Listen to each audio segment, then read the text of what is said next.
ఒక ఆయన గోడ అవతల అద్భుతమైన మామిడి చెట్టు చూశాడంట. ఆ మామిడి చెట్టుకి మంచి పండ్లు కాచాయంట. ఆ పండ్లను చూడగానే నోట్లో ఊరిందనమాట. చక్కగా నీళ్ళు వచ్చేసి ఆయనకి చూసింది కళ్ళు, కానీ నీళ్ళు వచ్చింది నోట్లో. ఆయన ఖచ్చితంగా మామిడి పండు తినాలని డిసైడ్ అయిపోయాడు. మరి కళ్ళు నోరు అక్కడి వరకు నడుచుకుంటూ వెళ్ళావు కదండి, ఆయనకి కాళ్ళు సపోర్ట్ చేసాయంట.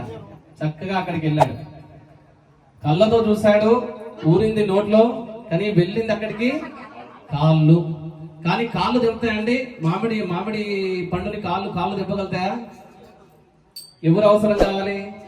చేతులు అవసరం కావాలి. చేతితో తీసుకున్నాడు. మరి చేతితో తీసుకున్నాడు కానీ చేతితో తింటాడా? తిన్నది ఎవరు? నోరు. ఇదంతా అక్కడి నుంచి గమనిస్తున్న సెక్యూరిటీ గార్డు కట్టె పట్టుకొని వచ్చిండు. వచ్చి ఈ పంత కూడా విమానం మూత మోగించిండు. తిన్నది ఎవరు?